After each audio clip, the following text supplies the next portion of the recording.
Subscribe to Simply Bitcoin.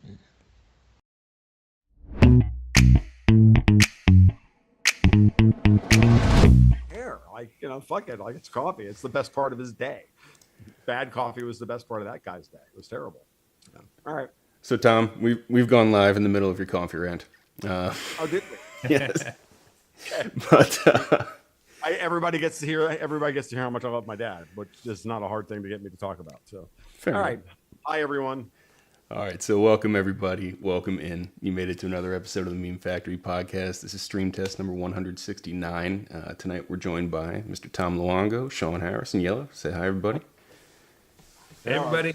Hey, Tom. What's up? For anybody who doesn't know Tom, he is a organic chemist by trade or just chemist? Actually, analytics and physical analytic chemist, actually. As an undergraduate, did most of my work in physical chemistry and quantum theory project and that stuff. But in reality, I just wound up as a bench chemist for about 30 years. So, and like a lot of people who find themselves interested in Bitcoin, Tom had to teach himself a lot of the plumbing of the financial system and got really mad in the process and had a lot of interesting insights that he shared with the public. Tom, if you could give everybody here, aside from you being a bench chemist, the elevator speech of who you are, what you do in the financial space. Okay. Hello, I'm Tom Luongo. I write a thing called Gold, Goats, and Guns. It used to be a blog. Now it's just a newsletter and podcast. I also work for Newsmax and have been as a financial newsletter editor over there since 2013. First writing Gold Stock Advisor, which turned into Resolute Wealth. Both of those have gone the way of the dodo, and now I edit UWR, Ultimate Wealth Report, for them, as well as contribute to their anthology series, Financial Intelligence Report. And I do a frequent guest on podcasts, and so we have a Patreon/Gold, Goats, and Guns. Do twice weekly, me ranting into a microphone and looking at charts and analysis of the week, and a monthly newsletter where we do a portfolio and write about what we think is coming next. So anybody who's interested, you can find Tom's links in the show notes. Link to his Twitter and his webpage. You can find all that stuff. Now, Tom, you caught my attention a few months ago. You were on the TFTC podcast with Marty Bent. Yep. I think you and Marty go back a ways at this point. And I don't think I'd watched one of your 5 or 6 appearances until this one just crossed my stream. And you were talking about SOFR versus Libor, which I knew nothing about. And you were railing about it. And I was like, what the hell is this guy so upset about? Why is he mad at the Bank of England? What does it have to do with Libor and SOFR? And you basically, you had me going down a rabbit hole for the last couple of months trying to figure this shit out. Good. And I was going to say mission accomplished. You really did, though. I don't know how to explain it. Greg has been nonstop Tom Luongo, Libor, SOFR for I don't know how long now. You really have him going down that rabbit hole. I've been annoying, right? Yeah. Well, I mean, Greg's always annoying, so it's hard to tell. I was going to say, if you're not annoying, then you're doing it wrong. But So I've done my best trying to describe what's happening to some of the people in the screen right now. I wanted you to do a better job, hopefully, explaining what's happening between Europe and or the Bank of England and the United States financially, and how and why the United States is being taken advantage of, or had been being taken advantage of in the bond trade and in the rates. Oh, okay. Well, this is so sit back and relax. Yes, sir. Get an adult beverage, get whatever you need, because this is not a short one.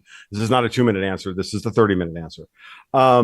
Let's start from the beginning. The United States has never really been in control of its own monetary, really its trade policy, right? Even after the Revolutionary War. I'm going to start there, but I'm going to move up quickly to get you to understand. But I got to get you some of the background information. Even after the Revolutionary War, and this is something that I never really considered until after I talked to my friend Richard Poe, who I had on my podcast a couple of years ago, and he was talking about this. And it spurred me to start really digging into this stuff. But coming out of the Revolutionary War, we ran a massive trade deficit with Europe, specifically with England and France, because we were the We were the colonials. We were the guys making the cotton and, the timber and, and all of that stuff.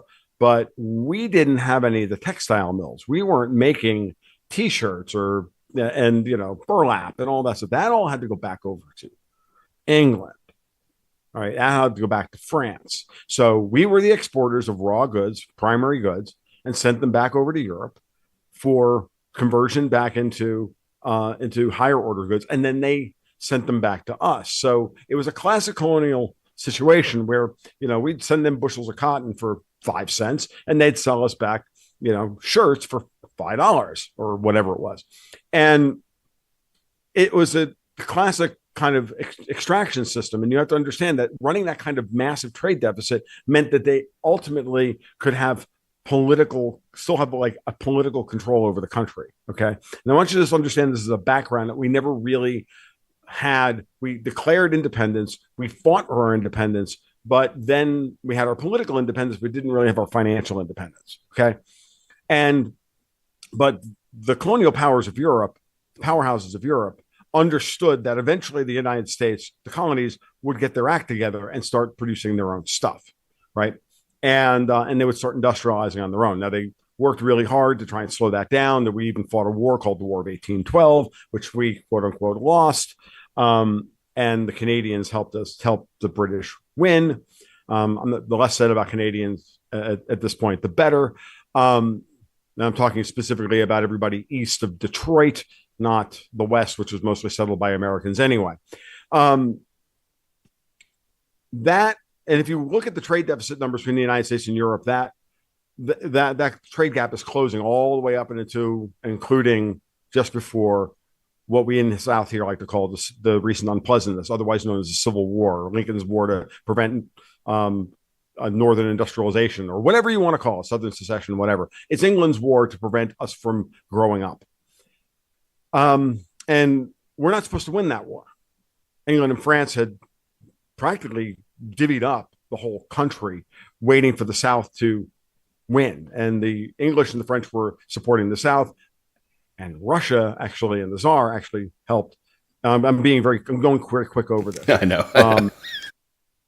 We're actually backing the Union, and it's the only way the Union wound up winning, which is that the Russians came in, blocked the British blockade of the northern ports. They could get resupplied, and eventually, Lincoln was able to turn the tide, and eventually Lee had to surrender at Appomattox, and that was that. And the country had, in the United States, was quote unquote saved. Now, in the process, of course, states' rights had to be thrown out the window. So, in many ways, the British kind of won anyway. It was kind of a Hobson's choice. You either save the Union or you destroy the original conception of the Constitution, one or the other. And that's kind of what we wound up with. And so, my heart's with the South, but, in the grand geopolitical flow of history, Lincoln did the right thing, ultimately. Now, from that period until about, World War II, the United States runs a massive trade surplus with Europe. And after World War I, and after the institution of the Fed and the Banking Act of 1935 and all the things that have set up the modern financial state that we have today in the United States, we fight World War II on behalf of saving the British and the French from their excursion into creating Hitler to go attack the Russians and all of that stuff.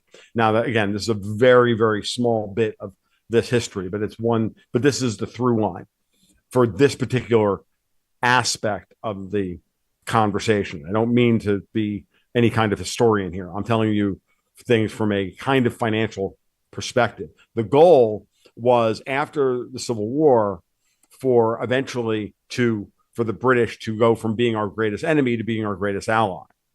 And they used their old connections in the Northeast, where they still had a tremendous amount of cachet and old relationships with the colonials, with the Americans in that part of the world. We like to call them Yankees, by the way. And that eventually gave them the ability to get effectively political control over the U.S. Or not control, but influence. And by 1913 and coming into World War I, we wind up with Woodrow Wilson as president in 1912. Then we get the Federal Reserve Act, the income tax, and the direct election of senators in 1917. Which I would consider the third American Revolution, if the Civil War is the second American Revolution, and this is now the third. And we won the second one and lost the third one because the British wound up installing their financial system into the United States. Or the coup was completed in 19. Or the Dutch, as EM would say. Sorry, the coup was completed in 1935 with the passage of the Banking Act, which gave tremendous power, more power to the Federal Reserve to get out of the commercial, just backstopping the commercial paper market, now had to back the US Treasury market as well, and gave us the singular Fed funds rate that we all know and love or hate today. But before that, we had 12 regional banks at the Federal Reserve: the Atlanta Fed, the Dallas Fed, the Philly Fed, the San Francisco Fed, the New York Fed, and they all set interest rates independently. They all, in effect, prosecuted separate monetary policy. Now, this is all like fucking Greek to us today, right? Because we all been lived under this rubric of the Fed having just one FOMC, the bank of the New York Fed controlling effectively the board, and with the Fed's SOMA account and everything else, like New York Fed is in charge, right? Like a decentralized version of what we have today, an even more centralized version of the central bank that we had originally put together in 1913. And then the call for the central bank in 1913 grew out of the panic of 1907.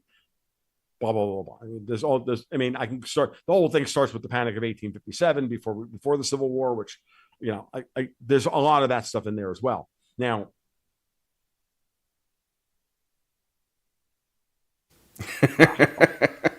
rant too much, the cigar goes out. God, no. So it's a little humid in my office. It's summer. It's Florida. What am I going to do?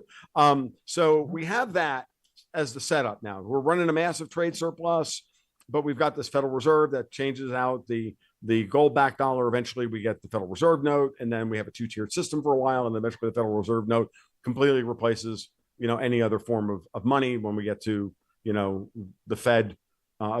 Nixon closing the gold window in 1971, and we take silver out of the currency in 1964. Yada yada yada. Now, after World War II and the imposition of the Bretton Woods system, what we wind up with is a rebuilding process of Europe. Europe is bombed back to the Stone Age, basically during World War II, and now it has to be rebuilt. And the sirens call, of course, is that you would realize is one, that during World War I and the interregnum between World War I and World War II, a lot of capital, old money from Europe came flooding into the United States, fleeing the war, and then fleeing the coming World War II, moved into here to help build the industrial powerhouse that the United States would become to fight World War II. Okay. That money over the next 80 years gets transferred back to Europe through what is known as the Eurodollar system, or the offshore dollar system. Now we're getting to the Libor versus SOFR portion of the situation. Now you understand this part of it. Now, during the Marshall Plan and the Bretton Woods era, the United States is investing billions and billions of dollars more than it's producing in that system. We're spending far more than we're taking in taxes. We start running deficits. And eventually we start the dollar peg to gold breaks down because we're printing more dollars than we have gold reserves. And eventually the French, under de Gaulle, who fucking hated Americans, by the way, like you would not believe, was running their, now that we started running a trade deficit with them again, because we're sending all that money over there. They start converting that trade deficit, the trade surplus from France's point of view, back into our treasury gold. They can start buying and running our gold. And then eventually the London Coal Pool fails in 1968. We have 3 years worth of uncertainty. And then we get Nixon closing the gold window in 1971 in order to protect and keep the gold reserves of the United States from getting drained any further. Okay. And now we're on Milton Friedman's competitive devaluation, pure fiat system, where no longer are we wasting, in his mind, wasting money digging gold up out of the ground and sticking in a vault. which is the old monetarist argument, which is all bullshit, by the way. Mm-hmm. And any libertarian who argues monetarism with you should be shot in the face.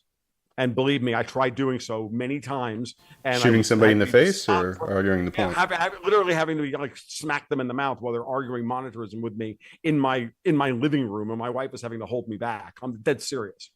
Again, I remember a couple of these guys like literally tried to argue monetarism with me over hard money, and I'm like, yeah, no, fuck off, get out of my house. You're talking about like, you're not a libertarian, shut the fuck up. Now, same thing they call modern monetary theory now, right? No. Monetarism is actually it is not that at all. Monetarism is just that we do not need to tie the financial system to a hard asset, to a bearer asset, that we can turn that into, we can just have the money system be tethered to the government issuing debt and then taxing the people. Now that is classic Keynesianism writ large. And then monetarists, all they said was, if everybody does that, then competitive advantage and comparative advantage and competition will keep everybody honest, right? Competition to zero. Yeah, basically. Yeah, how about 2 fingers up with that bullshit? So that's not. It seems like an old school modern. It kind of is, Sean. To be honest with you, it's modern monetary theory without the printer. Let's go one step further, and we'll just tax the people. We'll just tax the people at whatever rate we need, and we'll just print money. We don't even need debt. Hey, that even sounds even better, right? Well, yeah, if you're the guy who gets to print the money. If you're a cantillionaire, if you're a guy who sits at the center of the world and you get the benefit from the Cantillon effect, well, great. Then, yeah, this all sounds great to you. And then if you're the guy like the rest of us who, have to schlep it 12 hours a day in order to make enough money to make their mortgage payment at, Fed funds plus 4%, well, guess what? We don't care. We don't have to care. We're the phone company too. Now, birth of the Eurodollar system. The Eurodollar system really doesn't start to take off until the mid 1950s, when we're dumping billions of dollars into rebuild Europe. By 1971, we have a big enough offshore dollar market that nobody can really figure out how to price any loans. So you got all these guys out there, millionaires and billionaires, that have all these dollars sitting in bank accounts and offshore accounts. So all a Eurodollar is a dollar sitting in a French bank or a Singaporean bank or a London bank.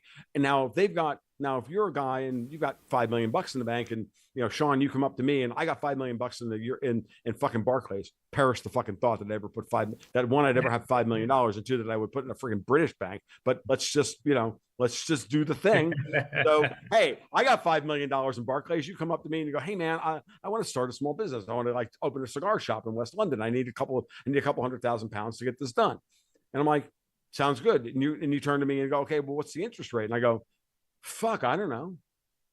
Like, there's no market for pricing Eurodollars. You could go look at the Fed funds rate. Tom, is this just the dialectic? The bankers set up the problem with the Eurodollar market and then provide the solution later with the FX trade? Kind of, yeah. Jesus. Okay. So, yeah, no, it's insidious. So now it gets even better. So now you got all this money floating out there. You want to borrow money from me. You can't go. Your local bank will give you, will charge you, I don't know, Fed funds or Bank of England plus reserve rate plus 6%. And I'm like, well, I can do that for that plus 2%, and you'll buy it from me. You'll buy the loan from me. Well, eventually, what happens in 1968, I do believe, the first quote unquote Libor trade happens. Libor is traced back to Libor stands for the London Interbank Offer Rate.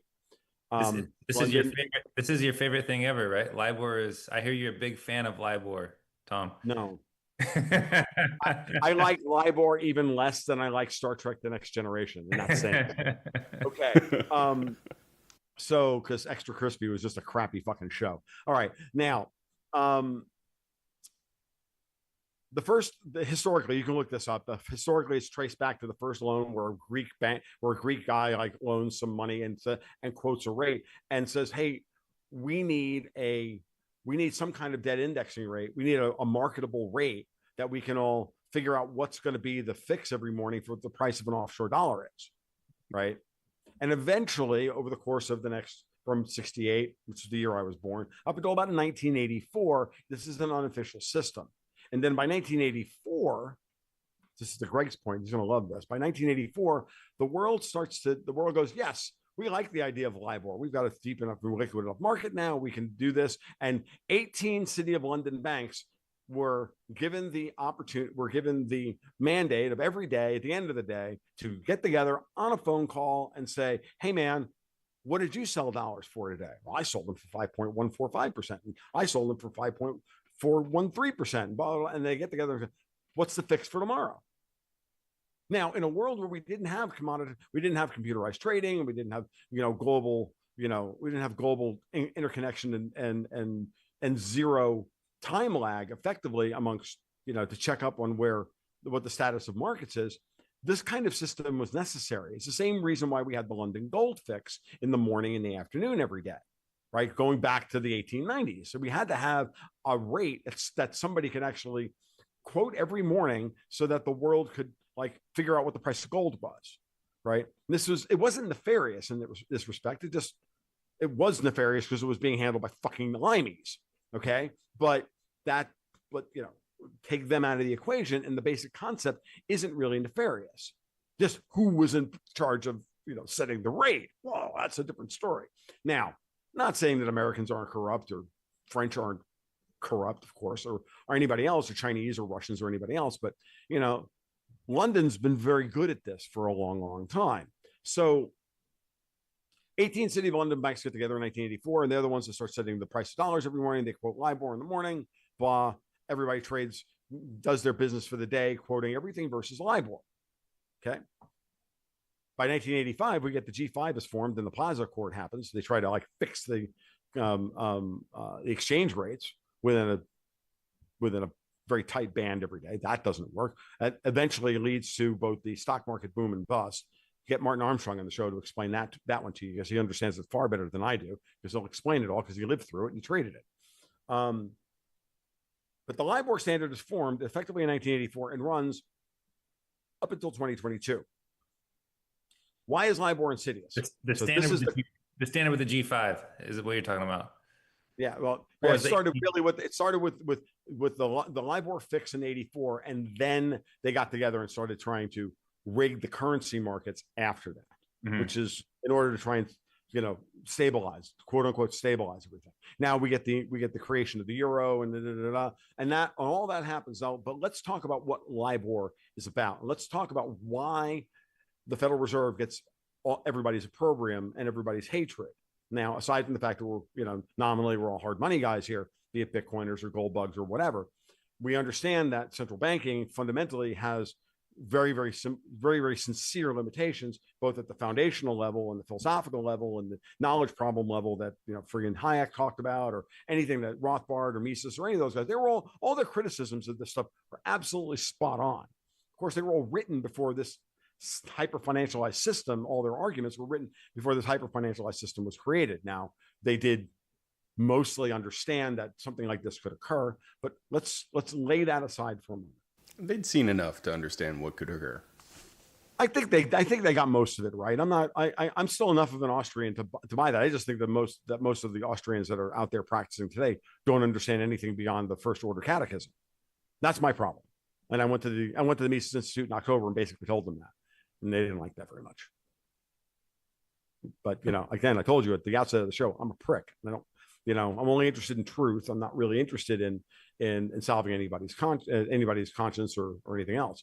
That's okay. Their money's spent. I'm moving on with my life. Now, why is LIBOR a problem? Well, because in this period, when this happens, the Eurodollar system grows to become bigger than the actual onshore dollar system. That there are more dollars being transacted around the world as the dollar becomes the world reserve currency by an order of magnitude or two than what's flowing through the domestic market. So now here's the Federal Reserve, nominally in charge of the value of the rate of the cost of dollars. Right? They have the Fed funds rate. They're the Federal Reserve, the most powerful central bank in the world. Well, are they really? Because the real cost of most of the dollars in the world is being set every morning in London. Now, here's the way this works. in a world where the American economy is the driver of growth, which it is, conceptually, whose banking system is more capable of handling any shocks due to the variations in the business cycle? Germany. Americans or the rest, or Germany? Bullshit. It's not Germany. It's not London. It's not Thailand. It's obviously it's the United States. Meaning that when the Fed starts to see the low interest rate, when they cut and the economy starts to overheat and they start to raise interest rates, we can absorb that interest rate shock better than they can overseas, right? Because the overseas market is far more vulnerable because they're far more levered up because they don't even have any of the foundational fucking assets that on which the entire system is built. They are living, literally, their entire economies are a derivative of our M0. Okay. But they're the ones setting the cost of the dollar. And our banks are all lent large into those systems. So you have a situation where the Fed starts to raise rates. And what's the common criticism of the Federal Reserve? The Fed always starts cutting after they raise. They always start cutting way too early. They haven't wrung all the malinvestment from the previous cycle out of the system before they start cutting again. Why? They did it over and over again. It's not just because the Federal Reserve is evil. That's a bad analysis when you understand that they're not even in control of their own monetary policy. Because Libor, if you've got banks overseas that are more vulnerable to a rate shock through rising interest rates than the American banks are, what does that mean? It means that the Fed starts to raise rates. They raise up to, say, from 2% up to 4.5%, and Libor goes with it and then goes above that. And then, those marginal banks over in Thailand and Germany and Switzerland or wherever, they go bust. They start to go busto. What happens to the demand for dollars overseas? It goes through the roof. Libor goes way above Fed funds. It goes to 5.5%, 6%, 7%, 8%. What happens then? That flows right back over here to the United States. Why? Because we are on Libor over here as well. We're not on the Fed funds rate here. We're not borrowing against Fed funds in the United States. We're borrowing against Libor, your credit cards, your mortgages, your car loans, your RV loans, your credit revolvers if you're a business. All of that stuff was tied and indexed to Libor, not to the Fed funds rate. You see what I'm getting at? So what happens? Libor blows out above the Fed funds rate. That translates back across the pond to the United States, where the American consumer now has to pay far higher interest rates on their ARMs, on their this, on their that, on all their adjustable rate debt, especially corporate loans. What happens? Credit creation in the United States slows down, even though we can absorb the rate shock, even though there's malinvestment that needs to be wrung out of the system in order to stop Libor from blowing out to the upside. So the Fed is forced to cut rates. Doesn't hurt when you have a bunch of fucking globalists, or in the case of Alan Greenspan, a weak-willed, spineless fucking social climber running the reserve. So these banks, the Eurodollar rates, if say the federal fund rate raises, right? Do these banks in Europe or Thailand or wherever, they're actually seeing a higher rate increase than the federal funds rate, which is the Libor rate on top of the federal funds, and then that makes it back onshore? That's what you're saying? Yeah, well, in effect, Sean, think of it this way. Mm-hmm. Fed raises rates from 2% to 3%. All newly originated loans are going to be tied to Libor. Yeah. Right?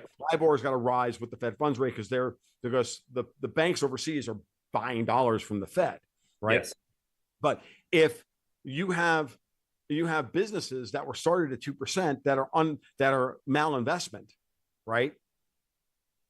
Yeah. Then a greater percentage of those loans created under the 2% and rising 3% regime are going to go busto overseas than they are over here in the United States, because as the Fed starts to raise rates, as long as Libor and Fed funds are relatively imbalanced, it's great. But once Libor starts to rise faster than the Fed funds, because the demand for dollars overseas is too high, because because debt servicing, the delinquencies, non-performing loans are starting to shoot up, blah, blah, blah, blah. You start to see, as Jeff Snyder would put it, in all the years that Jeff Snyder wrote for Alhambra Partners, he was right on point about this. You'd see an inversion in the Eurodollar futures curve, right? You'd see the Eurodollar futures curve roll over, and you'd see the demand for money in the future rise tremendously. And you start to see bets in the Eurodollar futures curve that there's going to be a recession overseas before it ever hits here. And we saw this over and over and over again. Okay. And now we're in a different regime. Under the secured overnight financing rate, which went into effect in 2022, pilot projects started in 2017, rolled out to various classes of U.S. originated debt over a 5-year rollout period. But by the time January 1st, 2022 took effect or came into being, all new debt originated in the United States is tied to SOFR, secured overnight financing. What is SOFR versus Libor? Libor I've already described. 18 City of London banks get together and call each other up and circle jerk each other at the end of the day and go, yep, 5.2%. Okay, great. Print it. SOFR is a market-driven rate based on what happens in the American repo markets on a day-to-day basis. Now, it takes its cues from the Fed funds rate, right? And Fed funds rate goes up, then SOFR rises with it, and it stays within that range. But for the most part, short-term 3-month SOFR tracks the Fed funds rate as long as there's no credit stress in the United States funding markets, in the United States repo markets. Meaning, the repo markets are your proxy for the demand for money, right? Between that and the other interest rates of the OIS swap and a variety of others. And this is the international rate that essentially replaced Libor, or is Libor still in effect? No, Libor is now officially dead. Okay. It only finally died on March 31st of this year. Now, for the most part, the world moved off of SOFR, or moved off of Libor once SOFR was in effect, and slowly but surely in 2022. Now, a couple of things here to talk about. So understand that it's a debt indexing rate that's based directly on activity within American funding markets, meaning we are now in control of monetary policy. The rest of the world has to take their cues from us. Yeah. And if they don't like it, they can pay higher rates. But we don't care because our banks are now insulated from this bullshit. And the proof here is a couple of things. Now let's talk about a couple of historic events, because I traced all of this. First thing is the following: is the repo crisis of 2019, or it's really the SOFR crisis of 2019. Because it was the first time that SOFR, which was mostly a liquid in 2019, because the market there was only a little bit of trading in that, and there was only a little bit of debt, indexed to it at that point. It was a very nascent market. That blew out to like 11% one night. That was like in September of 2019, right? September of 2019, the SOFR crisis. That's when I started buying Bitcoin. That is literally when because of the repo market blew up in September 2019, and that's when the penny dropped that they're never going to stop printing money. It finally hit me. They're never going to stop printing money.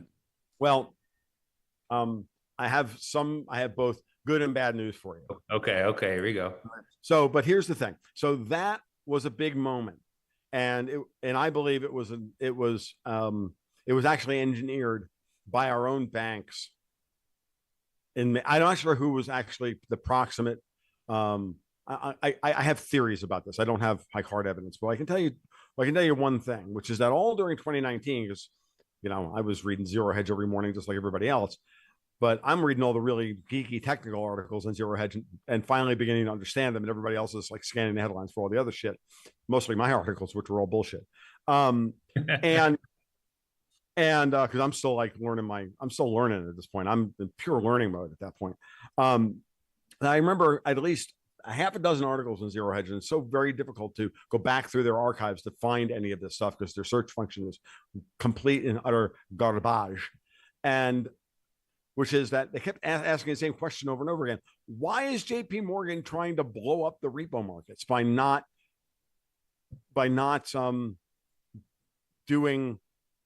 refusing to trade with the Europeans? see, at the beginning of that year, it was interesting because that's when Powell sort of was raising rates in 2018, and then he raised in December, and the market didn't like it, and then he had the reverse course and cut in January along with Mario Draghi at the ECB. There was all this kerfuffle, and what happened was J.P. Morgan, Jamie Dimon, and I give Dimon credit for this. What he started doing was he started saying to Europeans, sorry, but I'm not going to repo your German bonds or your French bonds or your UK gilts at par. Oh, I'll give you 70 cents on the dollar for them. So you need $10 million. Well, you're going to need to give me, $13 million worth of French debt in order to get $10 million. He refused to enforce par he refused to repo their garbage at par. Now, remember, they're still at negative interest rates at that point, or at the zero bound. And I think that was a hostile move by J.P. Morgan on purpose to start the process of breaking the American banking system from the European, breaking the intertwining, the internecine relationship between the American banking system and the European banking system. The beginning it was the beginning of the end. We get the SOFR, and that keeps going all year long, and other banks join in, and blah blah blah blah. And by September, we get the SOFR shock. And I've never really gone back to figure out what was the proximate cause of that. And anybody who wants to do the history on that or fill me in, I'm more than welcome to invite them on the fucking podcast, and we'll chat it up. But no one's ever challenged me on this. So I'm going to assume that what I presented so far over 5 years now is correct. 6 months later, we get COVID. We get the CARES Act. We get the shutting down of the entire financial system. We get a treasury market that goes bidless and forces Jerome Powell back to the zero bound and open up QE. Now, in September 2019, everybody who had half a brain at that point, and I would consider myself having half a brain, I still only have about 5/8 of a brain, realized that the Fed will do this, and if they don't fix what was the proximate cause of this, just by stepping in and helping the banks by opening up the repo window, that there's about a 6-month halo effect, similar to what happened with Bear Stearns in 2007, and then their vaporization in March of 2008. You get about 6 months to fix your shit. And then the market's going to call you on your bullshit. And that's exactly what happened. But in that process, we got COVID. And COVID, in my mind, while it was many things, and none of these things were do I discount a depopulation agenda, control agenda, all those things are nice, but the real target was the Federal Reserve. The real target was Trump.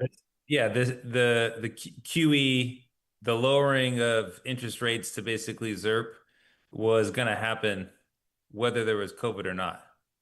And COVID was a great. No, I don't think so. You don't think it was? I think that we were moving towards SOFR gaining strength, and they executed on a strategy to destroy the United States and to get rid of Trump and discredit Powell. And run out the rest of Powell's term. Because SOFR was coming, whether they liked it or not. And it was coming in January of 2022. And guess when Powell's term was supposed to end? February of 2022. So you think European banks forced this on us somehow? I think it was what I like to call Davos. The old colonial powers of Europe, City of London, Venice, blah, blah, blah. Pick your poison. Some people call them the Jews. I refuse to think it's just that. So now, among the things that were accomplished during COVID, this was the big one. And then and then bring in Biden by stealing the election that fall, get rid of Powell in 2021, install Lael Brainerd, Miss MMT herself, as Fed chair, and destroy what's left of the United States and reverse SOFR. That's what I think the agenda was, and it failed. In June of 2021, Jerome Powell did something that no one saw coming. At this point in time, I'm like you guys. fuck Bitcoin, gold. These people are never going to stop printing. Powell's a moron. What the fuck's going on? I am like Mr. Doctrinaire Austrian, Mr. Doctrinaire hard money guy. But I listen.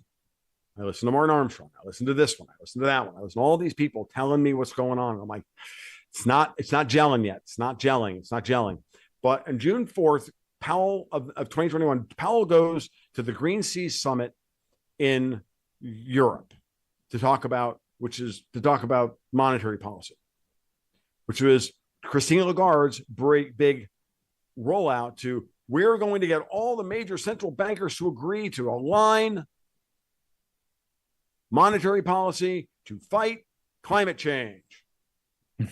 Everybody agreed. And it was a nice big struggle session. And Jerome Powell stood up and said, I'm not, like the guy from Life of Brian. Okay. And he said, I'm sorry, but I have a dual mandate for full employment and stable prices in the United States. And those are the only two mandates that I have. And that's not my job. And then 2 weeks later, and by the way, Lagarde was livid. The video evidence is out there. It's hilarious. You should go watch it. If you ever want to watch central bankers fight, it was hilarious. But I noted that one and I said, ooh, that's the most important piece of news that week. And there was a bunch of shit that was happening that week. I remember this, but I stopped everybody dead cold. I did a market report for my patrons that Wednesday, and I'm like, everything else does not matter this week. This is what matters. So Jerome Powell. 2021? Yeah, 2021. Jerome Powell just stood up and said, that is not happening. The Fed is not going along with debasing the dollar to fight climate change. And then he 2 weeks later, cranks rates up. 2 weeks later at the FOMC meeting, he doesn't raise interest rates. He still says inflation is transitory, but he raises the reverse repo payout rate 5 basis points above the Fed funds rate. At that point in time, the 1 month T-bill rate had gone negative.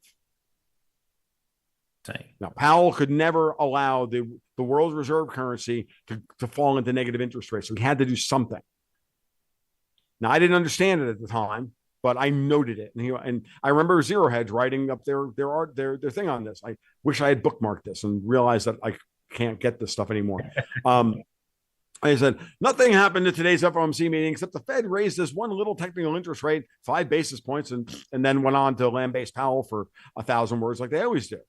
And I noticed that the euro fell from $1.22 to $1.19 from Wednesday afternoon at 2:02 to 5 o'clock on Friday, because I was charting the euro on a daily basis that week, or a weekly basis. And I'm like, that's a 1 bar weekly reversal. That's bad. What the hell? What in the holy hell just happened? Why would the euro drop 3% in 2 days on this? And this is the only thing that's changed. Again, scientist, I got a singular data point, I got correlation, and I got causality. But I don't know what the causality is at this point. And the reason I don't have the causality is I don't have it in my head. And then over the course of the next week, I'm like, holy shit, I think I know what's happening. And I kind of somehow I laid out, like, could Powell actually be stealth draining the global dollar system? Because the reverse repo facility went from about $450 billion, and by Jackson Hole was $2.5 trillion.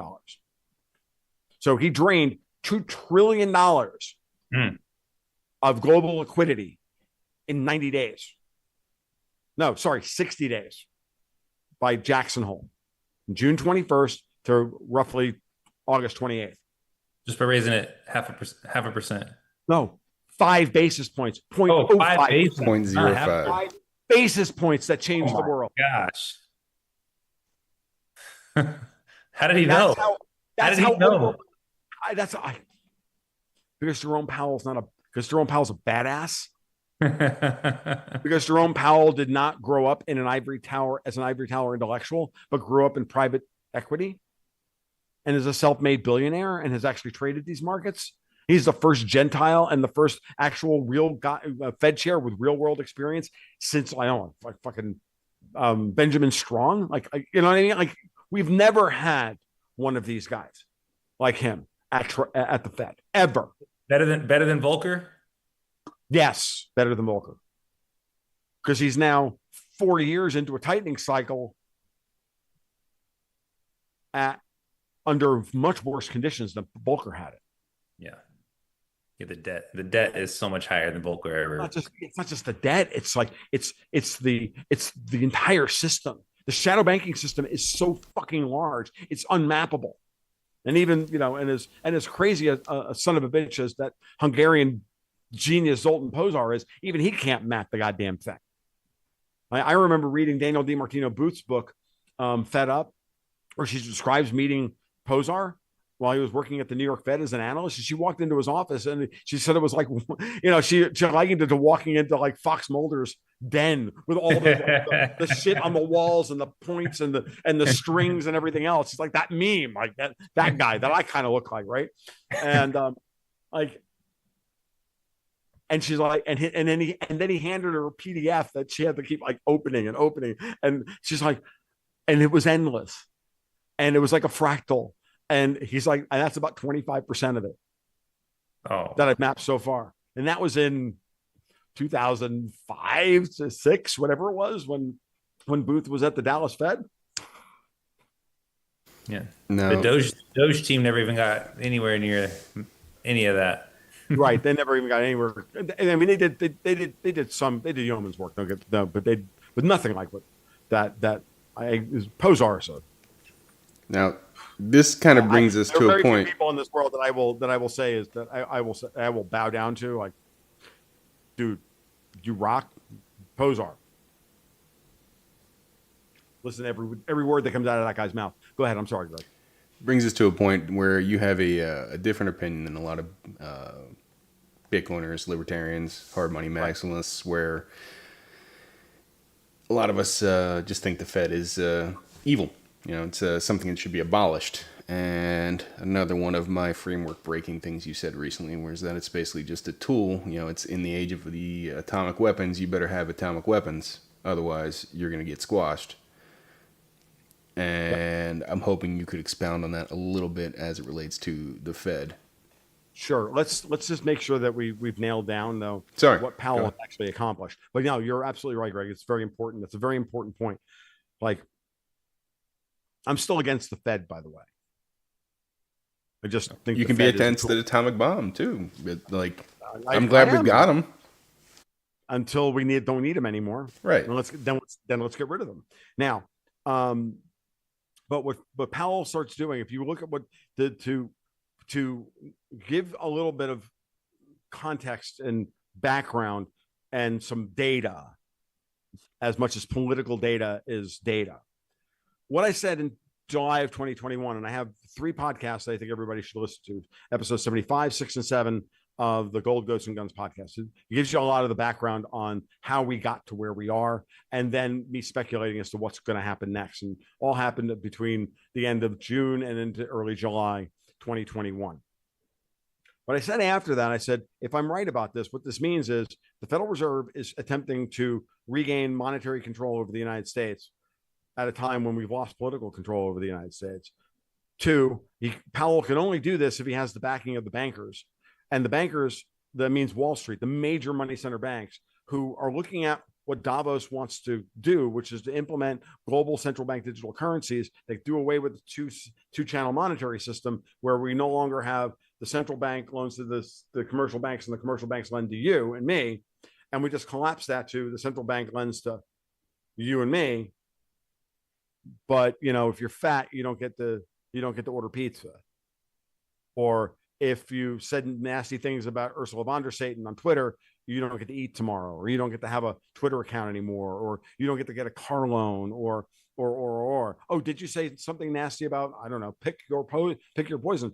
I think Christine Lagarde's a man. Guess what? I would never get another dollar ever again. Like, I make fun of her Adam's apple all the time, which is why she wears so many neck scarves. But I kid.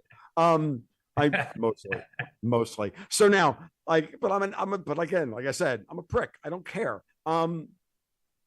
The point is that if I'm right about that, and I said all of these things, I said, I'm not saying I said, I'm not even saying the Fed's a good guy here. All I'm saying is that in order for the Fed to preserve itself and to preserve the institutions that it's there to serve, Because who are the primary shareholders of the Federal Reserve? Sure. The banks, the JP banks on Wall Street. Morgan, Fidelity, Morgan and Goldman Sachs and Goldman Sachs. Wells Fargo, and this and that, they all bought in and recapitalized the Fed, right? So the Fed worked for them. And if there's a group out there that wants to do away with commercial banking, then it makes sense that the commercial banks were like, you know what? Fuck a whole lot of that. Yeah. This is not like rocket science, right? Like, so what would they do? Maybe they would raise the repo try market. to gain control over the very product that they're out there producing every day, which is the ability to sell loans based in dollars out of their banks, out of their branches, and to preserve the power of the regulatory arm and their and the engine that greases their wheels. That's all I was saying. I wasn't saying the Fed was the good guy. Wasn't saying the banksters are all of a sudden the good guys. I'm just saying that for a little while, we have, confluence of wants and needs.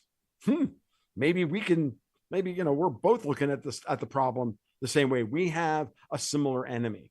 And that enemy is, of course, Europe, correct? Mm-hmm. City of London, Davos, whatever you want to call it. Now, the old. One of the things you didn't touch on was how they were using the rate to basically. What about the crown? Oh yeah, well the crown is part of that as well.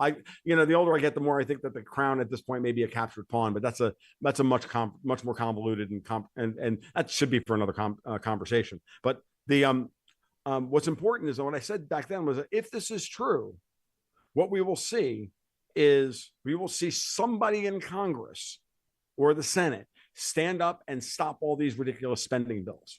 Because these spending bills, Build Back Better, the infrastructure bill, the debt ceiling raise, all of that stuff. If I'm right about this, these cannot pass because these are going to be massive boondoggles that'll force the Fed back to the zero bound with all of the deficit spending. I think they have to pass them. They didn't. They passed neutered versions of them. Isn't there like 12 trillion that's rolling over? Somewhere between 9 and 12 trillion. I'm not talking about that. I'm talking about what we could have got with Build Back Better. Well, Build Back Better would have added another $10 trillion over 3 years. The first 3 years of it. What about the big beautiful bill? Did that not pass? No, it's not. Actually, that's mostly City of London fucking propaganda that the libertarians ate up hook, line, and shrinker. And I want to fucking beat Thomas Massie over the goddamn head for enabling that bullshit. And I'm dead fucking serious. As far as I'm concerned, I don't trust that motherfucker anymore. And I don't trust Rand Paul either. I can't trust either of them as far as I can throw them because their performance during this was appalling. By the way, so was Massey's performance during most of the Biden junta. I started falling out of love with Thomas Massie about 2 years ago, FYI, because it was clear he was not interested in doing anything other than being low rent Ron Paul for his own personal aggrandizement. That's what I think. It's my opinion. You can salt it to taste. I should find a big salt shaker and bring it out. I don't give a shit. You believe what you want to believe, but the way I see the world, that guy should see what I see. And that he refuses to even begin to think about believing that tells me that there's something wrong with him. Either that or he's playing a role and everything happening between him and Trump is kayfabe, which I don't believe. I believe he's actually actively betrayed Trump in many ways. And that's that. Because the end of the story is that Donald Trump is more likely to get rid of the Federal Reserve than Thomas Massie ever will. That's how this story ends, by the way. That's what we just passed. I don't think we get rid of the Federal Reserve until we get a crack-a-boom. We already have. You don't think haven't had the crack-a-boom? No, I don't think we've had the crack-a-boom. Mm-hmm. You think it happened in 2020? I think it already happened. I think it can get worse. I think COVID and the aftermath was absolutely the crack-a-boom. But let's unless we watch a sovereign debt default in Europe first, which is probably we've been in a depression for 15 years since 2009. When's the last time we had a stock market recession? Who cares? That's not allowed anymore either. So if that's not allowed, how are we not going to have a crack-a-boom? Well, All right. Let's not get ahead of ourselves. We're now going to conflate a whole lot of things that'll take me 2 hours to try and unpack. Like that's a big statement right there. Okay. And everything that I said about that, what would happen if I'm right, then these things should happen. All of those things happened. We should see somebody stand up against Build Back Better. We should see Pelosi have a real difficult time getting any of these bills passed. She turned around and tried to tie all three of the votes into one big omnibus vote. The debt ceiling raise. I thought Build Back Better was a done deal. No, it got killed. Joe Manchin killed it. Kirsten Sinema and Joe Manchin stood up against it for 4 months until the CBO report. Then when the CBO report came out and it was like, oh, it's going to add $10 trillion worth of spending to the budget for 3 years. When they sold it to us as being revenue neutral, we got a small version of the infrastructure bill, but nothing compared to what they wanted to do. Okay. And I said all that, and they would fight Jerome Powell's reconfirmation as Fed chair. And lo and behold, in November of 2021, a month after, they should have already started the process of reconfirming Powell, which was a done deal. He was going to pass with 80 votes. They threw up this insider trading scandal at the Fed. You remember that? No, I don't remember that. Okay. So there was an insider trading scandal at the Fed where some Fed governors, as Fed members, like we're trading SPY futures, I mean, like they have portfolios to manage. Like it's not that big a deal. But the interesting part about this, and this is the fun part, is that the compliance officer who signed off on all the trades, so she knew what all the trades were, was none other than Lael Brainerd, the woman who Obama wanted to replace Powell at the Fed. Oh, fuck. So Brainerd knew about all the trades, leaked them to Axios and to whoever, and then started this bullshit scandal. They got 3 hawks off the Federal Reserve Board. Kaplan, Karita, and Rosengren were all Powell acolytes. They were all hawks, like the 3 staunchest hawks on the FOMC. But they couldn't get Powell because Powell's an asshole and he refused to go. So Biden, I use that with scare quotes because Biden wasn't really running anything. Obama was actually running the whole thing behind the scenes. They play games with not reconfirming Powell up until February when the FOMC finally votes. Once the FOMC can't do anything until Powell's term ends in February. And then the day after his term ends, they vote him chairman until reconfirmation, at which point Obama's run out of real estate and they got to throw him up for reconfirmation because he's not going anywhere because the FOMC wants him, says, look, you're our chairman. You still think he's not going anywhere? So they throw him up for reconfirmation in February. He passes with 80 votes. And at the March meeting, he starts raising interest rates. First 25, then 50, then 75, then 75, then 75, then 75. By July, Christine Lagarde is freaking out so damn hard. She has to literally start yield curve control for the entire European Union. She calls it the Transmission Protection Instrument. I've gone over this 1,000 times, but the TPI, or the toilet paper initiative, because eventually it's going to turn the freaking euro into toilet paper. Because what she then has to do is manage credit spreads. If you look at the TIC data, the Treasury International Capital data, you'll see, and you break down the central bank holdings of Treasury debt, and you break it down by region. You have to first have my argument in your head to even want to do this. But once you do it this way and you properly identify who works for whom, that means that Bermuda and the British Virgin Islands and the Caymans and all that all resides under the purview of what I would call the EU or Europe/offshore. Canada gets thrown into that mix as well, by the way. When you do that, you realize that since that day when I told you that the reverse repo facility goes to $2.5 trillion by September of 2021 and go forward, the European Union and its subsidiaries, that includes Luxembourg and Belgium and all this shit, Euroclear and all of it, excluding Switzerland, which is probably a mistake on my part, but hey, $1.38 trillion worth of net buying by the European Union and subsidiaries in order to maintain credit spreads between us and the European Union to keep their banks from blowing up. Go back to my argument about Libor versus SOFR. They no longer have the ability to blow out our interest rates, our dollar costs domestically. So now all they can do is try and hold down the value of the long end of our yield curve. They have to prop up the yields, the prices, and thereby keep down the yields on our yield curve in order to keep their yield curves from blowing out to the upside.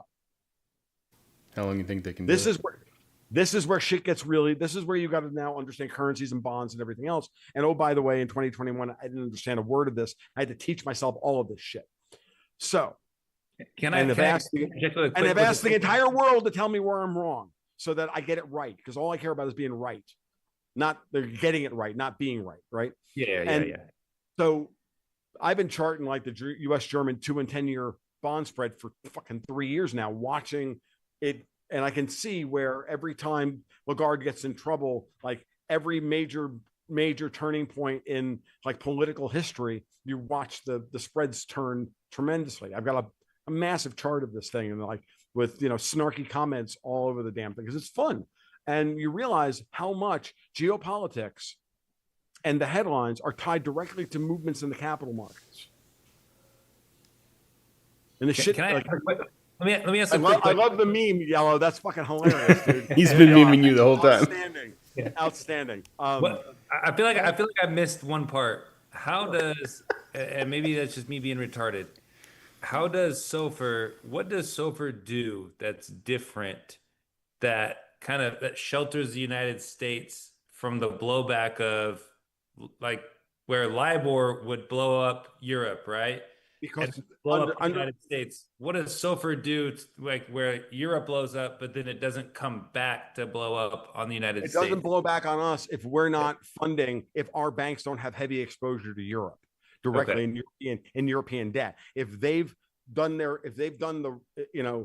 continue to throw money in there, then yeah, there's going to be some blowback. And there probably still is. There are plenty of banks up on Wall Street. I would think BOFA, Bank of New York Mellon, possibly Citigroup.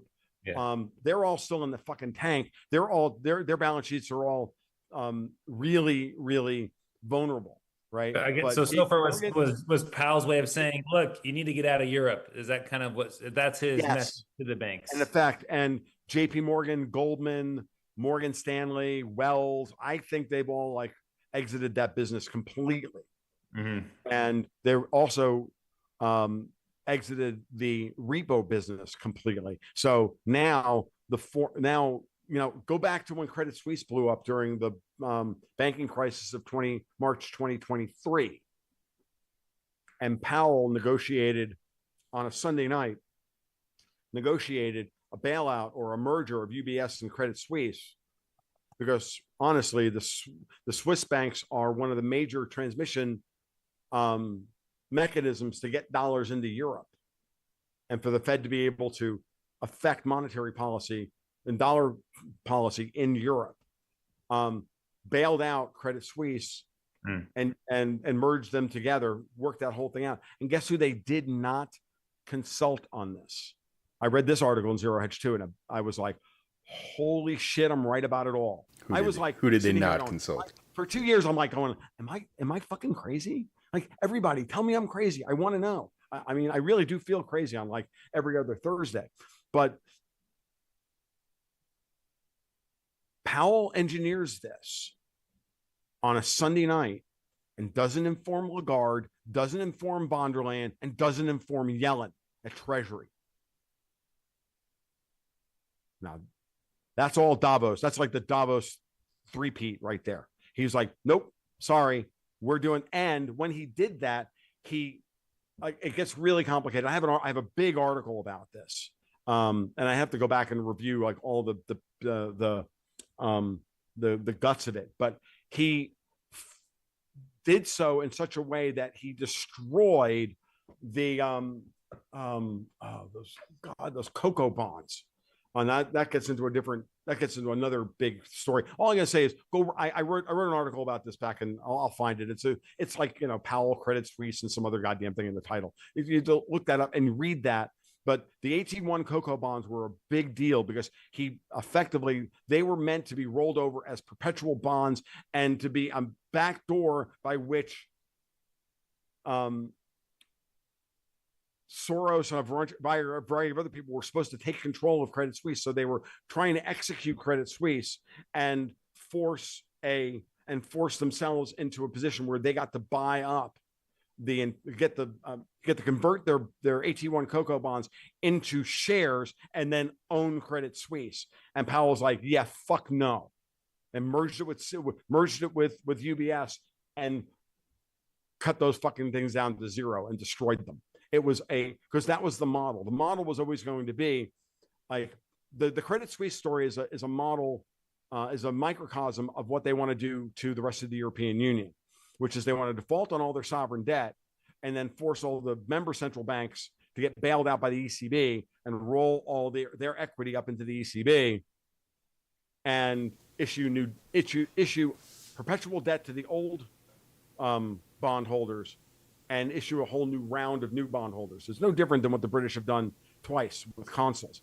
Soros has talked about this many, many, many times. This is their plan. Powell said, fuck nuts to that bullshit. We're not doing that. I'm dead serious. It feels like the Fed can still pick winners and losers, but Powell, at least in your estimation, Powell is making the right decisions. What he's doing is, yes, what he's actually doing is he's setting the table for the day when we decide to do away with this entire system. Dang. And in order to get rid of the Fed, you first have to use the Fed to bankrupt all of the Fed's enemies or America's enemies that have more capital. You have to trick them out through interest rate arbitrages and the fact that you have the world's most powerful fucking currency and bond markets and equity markets and utilize them to your advantage. Okay, and that's what he's done. He set up an infrastructure that allows for us to affect the transition from a debt-based monetary system to whatever we're going to build next, which I think is going to be a tokenized system based on a digital dollar, digital domestic dollar, backed by a mix of US Treasuries, gold, Bitcoin, run on the Ripple network. I think that's what's coming.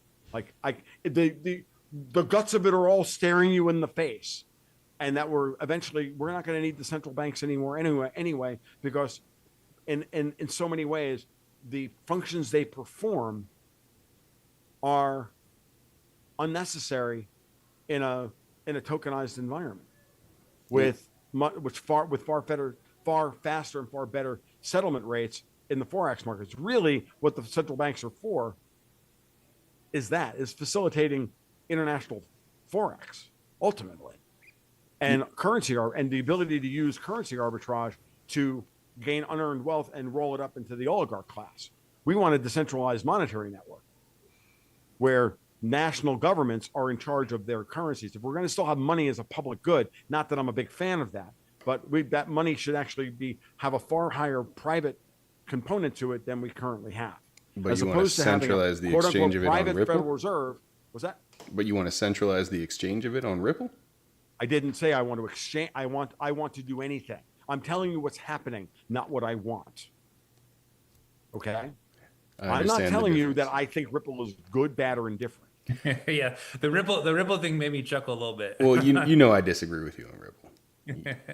Whatever, I don't care. Like we'll find out who's going to win. Because clearly that's what's happening. I'm not. Again, I agree. I'm not saying, look, dude, it's happening, and you're an idiot to not buy Ripple at $3. I'm not saying hold on to it forever and a day, and I'm not saying don't cash out at some point and turn it into gold or Bitcoin or whatever the fuck you want. But dude, that's the thing. I think you should own Bitcoin. I think you should own gold. I think you should own the liquidity token that's going to replace the British pound. Like, are you dumb? Like, it doesn't matter whether you like it or not. Well, it's just it's not that I don't like it. It's just you and I disagree on what the liquidity token is going to be. What's that? You and I just disagree on what the liquidity token is going to be. I don't think there's any reason for it to be XRP. Is all. Other than that's what the American government has decided it's going to be. I understand that you think that, but I don't really understand why you think and that. What would your liquidity token be? I'm asking honestly. I think it's just I don't think you're trying to be a dick. I think it's just going to be stable coins that get exchanged over Lightning. I don't think there's a need for a third rail. We're going to find out. I agree. I think they might try to push a third rail. I think you might be right that they try to push for this to happen that there's a short term. They need a way to really ramp up the Treasury market, and be able to. But it feels like a forced. It feels like a forcing function. It feels like an unnecessary forcing function. It may be. I mean, again, I'm not. I'm happy to be wrong about one leg of this. Okay, I don't have to be right about everything. I throw it out there. This is what I'm seeing. And we'll see what happens. Yeah, I would agree. It makes sense to me why it would be something that mirrors the dollar, because it's easy for the American people to fall into the next trap of, oh yeah, it's just this is our digital dollar all of a sudden. We already have digital dollars anyway. Yeah, we should have digital dollars that ultimately have some amount of. Look, again, we have a Federal Reserve which is fundamentally ill-conceived, right? As a thing, it's fundamentally ill-conceived. Mm-hmm. It's been asked to do a job that it can't do: full employment, stable prices, 2% inflation. It's been asked to do that job, which it should have never been involved in the first place.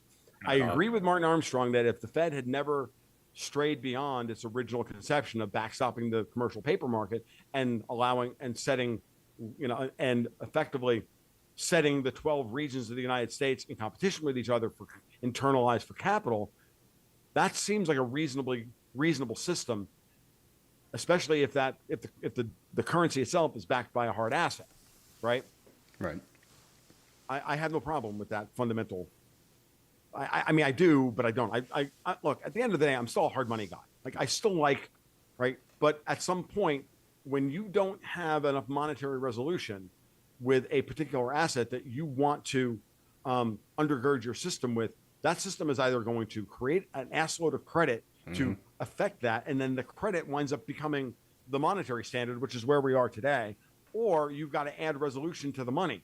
Right. Now, Bitcoin's fundamental advantage is that it, like gold, it has a known and I wouldn't say Bitcoin doesn't have a market-driven inflation rate. I think that may be one of Bitcoin's problems in the long run. I'm talking now in the 100-year timeline here. I'm not talking in the 5-year, 10-year time horizon. That's not what I'm talking about. I'm talking about in the long run, Bitcoin is fundamentally deflationary because coins are going to get lost. Oh yeah. Right. So, but at the same time, Bitcoin protocol can add zeros. Right. Yeah. Okay. That's the so solution. behind the decimal point, and then the SAT becomes the new Bitcoin, and then we, Bob's your uncle, and we just move on with life. It's just software, but as long as the blockchain itself is defensible, and as long as the encryption algorithm is unhackable, and to everybody who says that, who worries about Bitcoin being hacked, I say to you, okay, well, if you're worried about SHA-256 being hacked, then you're worried about everything on the internet being hacked. Right. Because the entire internet runs on SHA-256. Therefore, I think that that's something you should not worry about. Now, if you're worried about not only the internet, the banking infrastructure, the airplanes flying, everything. Your self-driven Tesla, right? Dude, if the lights go out, the only currencies that matter are whiskey, and cigarettes, bullets, and sardines, okay, and toilet paper. Not only the digital life in the internet, it's everything running. Exactly. And even then, the Bitcoin network can restart itself because the core is running on a fucking satellite up in space. And when we get shit running again, and we can point a friggin' ham radio at the goddamn or two at the satellites, we can start rebuilding the network. From that perspective, Bitcoin's pretty impressive. Okay, and I love Bitcoin. I've been recommending Bitcoin since fucking 2010, for Christ's sake. I just hands flow like water. I wrote my first article about Bitcoin in July 2010 for Blue Rock Bell. Wow. We got. You guys didn't know that? No. Early. Oh yeah. Oh, I was there at the beginning. I didn't hold on to my Bitcoins. I actually mined one of the original 50 block. No way. And then I had a hard drive crash, and they're gone. I was there with wallet version 0.36 beta. Okay, and I mined it on an old Intel CPU for fuck's sake. I was there the first time somebody tried to some Ukrainian douchebag tried to do a 51% attack against the Tom, against.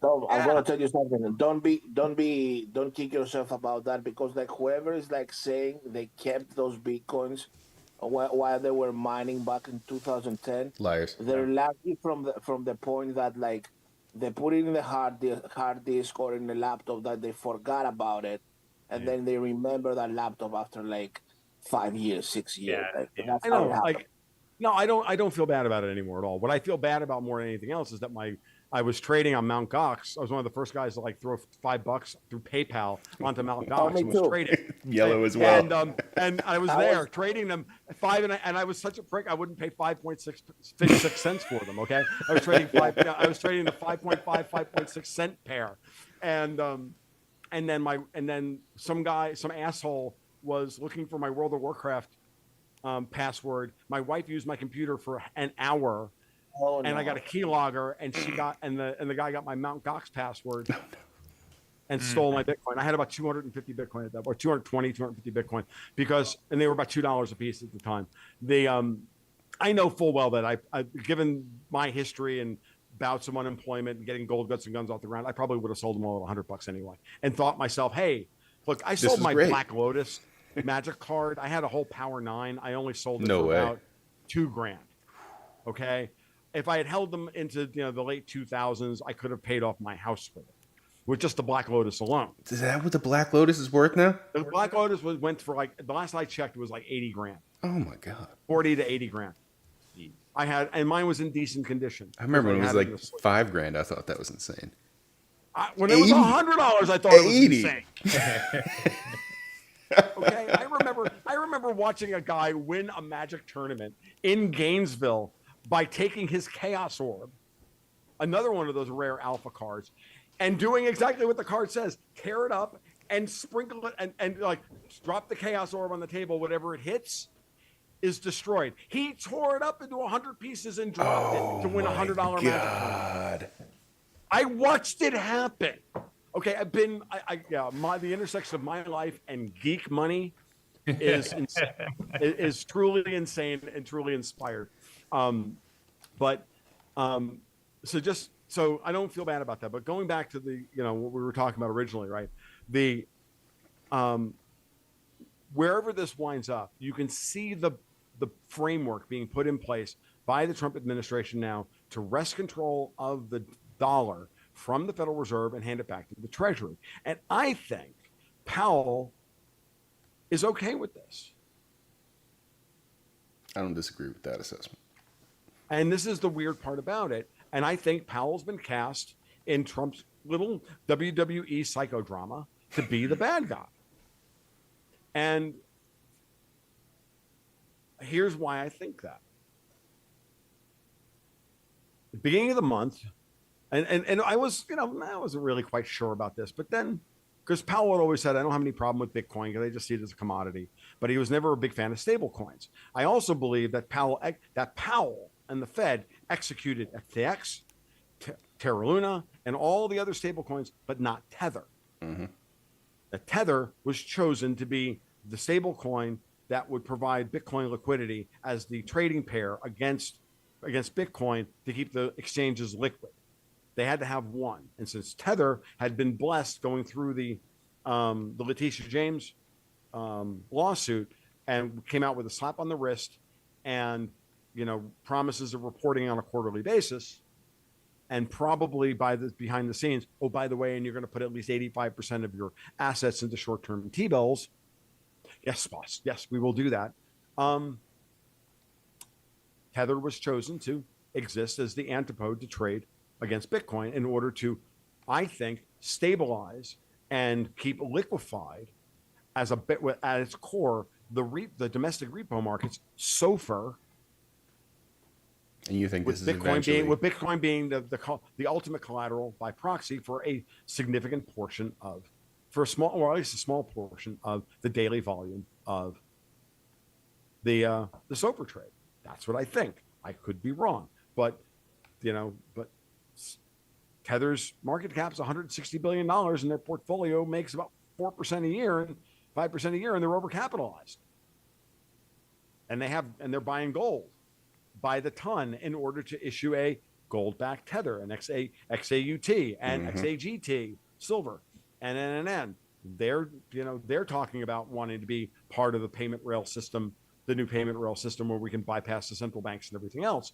And they're also democratizing now the US Treasury market, and by extension, the gold and or silver trade into places like Africa and South America. And I was talking to a couple at a Bitcoin conference in Tampa about a month ago where I spoke, and they said, we just got back from Peru.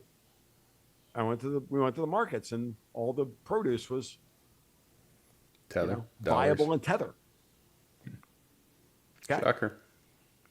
So it's happening. Caitlin Long, I had her on my podcast a couple months ago. We did an episode called 213 where we talked about all of this stuff. And we went into really geeky shit about the supplemental leverage ratio and the stable coins and all the rest of it. So XRP is going to be that token, huh? Oh my God. What's that? He's poking you about XRP, but we've gone. I think I'm gonna have to ask the question from Jay. Oh God. Conclude this. That'll be the best place to end it for tonight. All right. A friend that's listening he's kind of retarded asks Tom, what is the effective airspeed of an African swallow carrying a 2 Oz lead projectile launched from a goat-mounted anti-personnel deterrent system? I saw that comment earlier today. I'm like, oh, that's fucking hilarious. The answer is I don't know, but I love you. How's that? There we go. That's saying number because the guy's autistic, he won't be able to sleep. Yeah, he's not gonna be happy unless he has a number. That's like the greatest question ever. Of it hits all of my favorite memes all in one thing. Monty Python, Gold Goats and Guns, the whole thing. It's so beautiful. Yeah, and it's praise. What was the guy's name? Praise Jay. Praise Jay. Jay. Praise Dave. Dave's awesome. Let's open up the Church of Dave. I'm dead serious. Are you kidding? He's going to be insufferable. Oh my goodness. All right, Tom. I've been listening to this for a week now. Remind everybody where they can find you before we close it out. God. Again, it'll be in the show notes. All right. You can find me at TFL1728 on Twitter, where a worse version of me will show up every day. You can follow, and you can sign up and follow along with the daily commentary, at least the twice to three times weekly commentary at Patreon/Gold Goats and Guns. We do a twice weekly market report, what I call a market report, which is both commentary about what's happened over the last 3 days, along with technical analysis of all the important markets: gold, silver, Bitcoin, the Brent crude, the dollar, yada yada yada, the Dow, all of that stuff, along with Patreon Request Hour, where people ask me for cold reads and the rest of it.